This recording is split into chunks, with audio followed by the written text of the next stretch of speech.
हरे कृष्ण कृष्ण कृष्ण हरे हरे,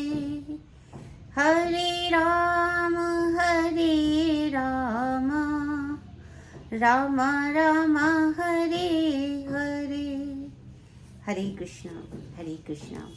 सभी भक्तों को मेरा दंडवत प्रणाम। आज हम भगवत गीता जी के 8वें अध्याय के 27वें श्लोक पर कुछ विचार करेंगे। इस उपदेश में भगवान जो बता रहे हैं उसका संदर्भ यह है कि इससे पूर्व भगवान ये बताते हैं कि इस जगत से प्रयाण करने के, यानी कि जब भी कोई मनुष्य मृत्यु को प्राप्त होता है तो उसका जो समय होता है वो दो मार्ग हो सकते हैं। या तो वो शुक्ल पक्ष में प्रयाण करेगा, अर्थात जो प्रकाश पक्ष होता है, और या फिर वो कृष्ण पक्ष में प्रयाण करेगा, जो कि अंधकार वाला, तमस वाला जो पक्ष होता है, काल होता है। तो जो ऐसा उपदेश है कि जो शुक्ल पक्ष में प्रयाण करता है वो पुनः जो है वो इस धरती पर नहीं आता है, और जो कृष्ण पक्ष में प्रयाण करता है उसे पुनः इस भौतिक जगत में आना रहता है।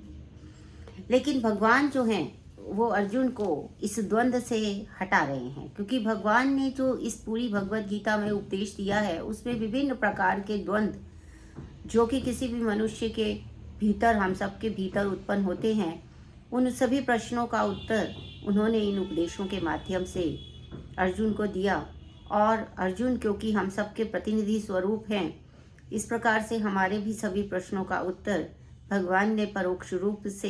अर्जुन के माध्यम से हम सबको दिया। तो भगवान क्या कह रहे हैं इस उपदेश में, नैते श्रुति पार्थ जानन् योगी मुह्यति कथश्चना तस्मात् सर्वेषु कालेषु योग युक्तो भव अर्जुना। अर्थात यहाँ पर उन्होंने कहा कि जो भक्तगण हैं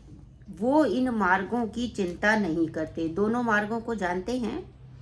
लेकिन वो उनकी चिंता नहीं करते, और वो मोह से ग्रस्त नहीं होते कि मैं जाऊंगा तो क्या होगा क्या नहीं होगा। इस विषय में जो भक्तगण हैं वो चिंता नहीं करते। भगवान कहते हैं कि क्योंकि जो भगवत भक्त है उसके मन में किसी भी प्रकार की चिंता नहीं होनी चाहिए। जो 7वां अध्याय है उसमें भी भगवान ने ये बताया है कि भगवान ही जो हैं वो देवताओं के नियामक हैं, इस पूरी भौतिक सृष्टि के नियामक हैं। तो इसलिए जो भगवान का जो शुद्ध भक्त है वो केवल अपना ध्यान कहाँ लगाता है, भगवान के गुणों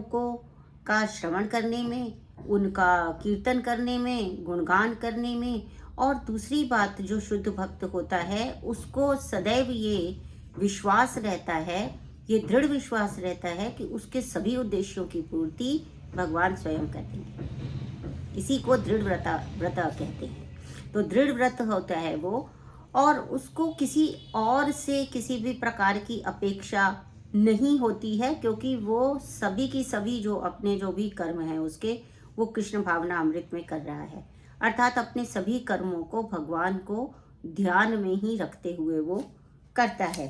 तो इसमें क्या है कि उन्होंने कहा कि जो शुद्ध भक्त होता है उसको इस विषय में चिंता बिल्कुल नहीं करनी चाहिए, क्योंकि जो सदैव भगवान की भक्ति में लीन रहता है उसका तो गोलोक वृंदावन जाना निश्चित है। क्योंकि जब वो सदैव ही एक ही भगवान का ही स्मरण करते रहेंगे तो निश्चित रूप से मृत्यु के समय भी उसे भगवान का ही स्मरण रहेगा। और भगवान ने स्वयं कहा है कि जो मुझे स्मरण करते हुए मृत्यु को प्राप्त होता है वो सीधे गोलोक वृंदावन में जाता है। तो क्या फर्क पड़ गया अगर वो कृष्ण पक्ष में चला गया या शुक्ल पक्ष में चला गया, इससे कोई फर्क नहीं पड़ा, क्योंकि वो भक्त जो है वो सदैव ही उसमें भगवान के ही स्मरण में लीन रहता है। इसी से जो मतलब किस प्रकार से वो लीन रहता है, तो जो श्री रूप गोस्वामी हैं उन्होंने भी कहा है कि अनासक्तस्य विषयान यथार्हं उपयुञ्जना, यानी कि जो भी कार्य करते हैं, संसार के जितने भी कार्य हैं, देखिए कार्य करने के लिए तो भगवान मना ही नहीं कर रहे हैं, तो संसार में बहुत से कार्य करते हैं हम, कोई व्यापार करता है, कोई जो है वो शिक्षा प्रदान करता है, कोई कुछ भी, कोई भी कार्य जो हम जीवन में कर रहे होते हैं, हम भोजन पका रहे होते हैं, हम घर को साफ कर रहे होते हैं, हम कुछ भी कर रहे होते हैं, तो सांसारिक कर्मों में अनासक्त रहकर, यानी ये जो कार्य मैं कर रहा हूँ, इस संसार में जो कर रहा हूँ, उसका क्या फल होगा, क्या नहीं होगा, ये बिना सोचे उनसे अनासक्त रह के जो कुछ भी हमारी जो कर्तव्य बनता है, उस कर्तव्य को करते चले जाते हैं, और उसमें लेकिन आसक्ति नहीं रखते हैं कि मैंने ये किया तो मुझे इसका ये फल मिलेगा, मेरे को ये पद मिलेगा, धन संपदा मिलेगी। इस तरह से कार्य नहीं करते हुए वो सदैव अनासक्त रहते हुए केवल भगवान के स्मरण कीर्तन में लगे रहते हैं। और ये जो स्थिति होती है, इस स्थिति को क्या कहा गया है, एक शब्द दिया गया है इस स्थिति को, युक्त वैराग्य। युक्त वैराग्य अर्थात वो युक्त भी है मगर वैराग्य भी है। विराग किससे है उसका,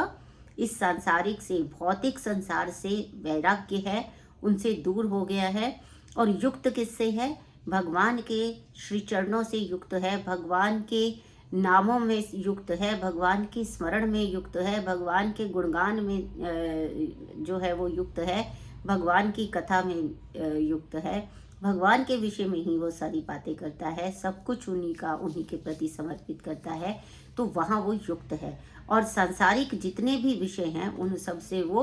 विरक्त है। इसीलिए ये ऐसे जो भक्त हैं उनको नाम दिया गया युक्त वैराग्य। तो इस प्रकार के जो भक्त होते हैं उन्हें किसी भी प्रकार की चिंता करने की आवश्यकता नहीं है। यहाँ तक कि भगवत गीता में हमें यह उपदेश भी मिलता है कि जैसे बहुत से लोग जो है वो वेदों को फॉलो करते हैं, तो जो भी व्यक्ति इस भक्ति मार्ग को स्वीकार करता है, भक्ति मार्ग में क्या करना है, भक्ति मार्ग में केवल भक्ति करनी। जो भगवान के श्री चरणों में, उनकी अर्चा विग्रह की सेवा में, मंदिर की सेवा में, उन्हीं के कार्यों में, दिव्य सेवा में सदैव निरत रहता है, वो भक्त है। तो वो जो भक्त है उसको, वो जो भक्ति मार्ग को स्वीकार कर चुका है, उसमें क्या है कि हमारे यहाँ पर जो बहुत सारे वेदाध्ययन बताए गए हैं, बड़े सारे यज्ञ करने के लिए कहा गया है, और बहुत दार्शनिक तत्वों की का विश्लेषण किया गया है। बहुत बड़े बड़े दार्शनिक हुए और उन्होंने बड़े बड़े दार्शनिक सिद्धांतों को स्थापित किया, और सकाम कर्मों का महत्व भी बताया गया कि भाई अब अगर आप अपना जो है परिश्रम करेंगे तो आपको इस फल की प्राप्ति होगी, ऐसे प्राप्ति होगी, आप इस कार्य में प्रथम आएंगे, ऐसा होगा वैसा होगा, ये सब जो है बताया जाता है इस भौतिक संसार में।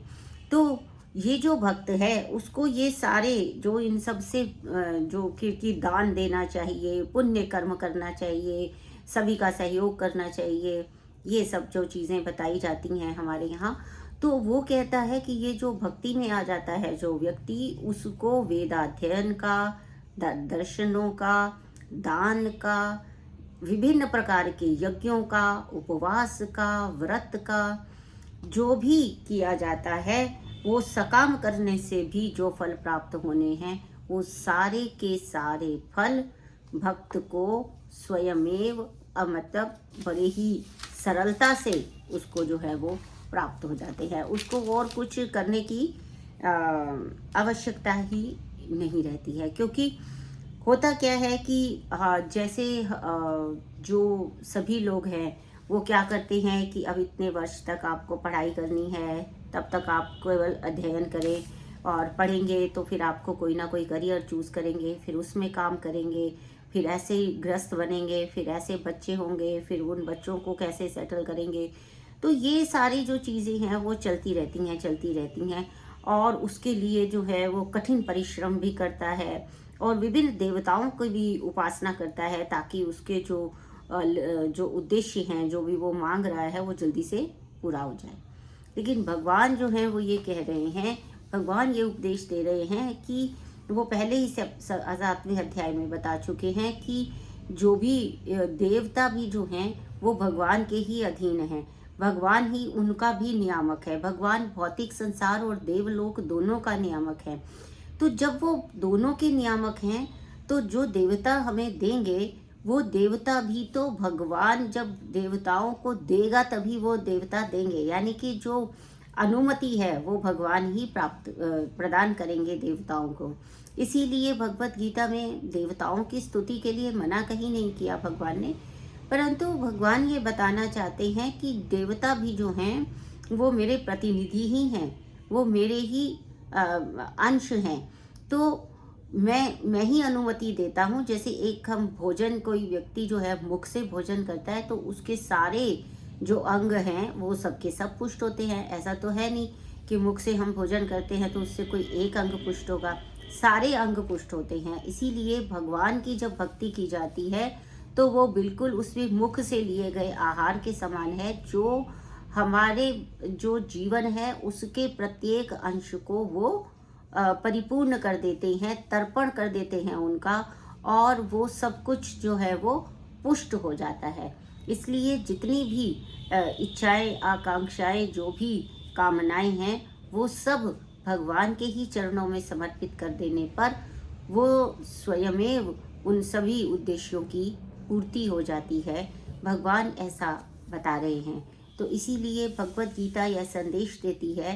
कि हर एक मनुष्य को जो इस भौतिक संसार में है उसे ये प्रयास करना चाहिए कि वह शुद्ध भक्तों की संगति में रहे, और भक्तों की संगति से ही कृष्ण भावना अमृत में आने के लिए जो है वो साधन भी प्राप्त होते हैं, मार्ग भी प्राप्त होता है, और जो प्रेरणा है वो भी प्राप्त होती है। तो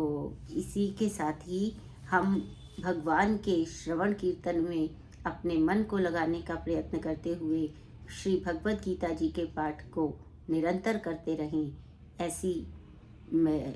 इच्छा रखती हूँ और ऐसी ही आप सभी से प्रार्थना करती हूँ। हरे कृष्ण कृष्ण कृष्ण हरे हरे, हरे राम राम राम हरे हरे।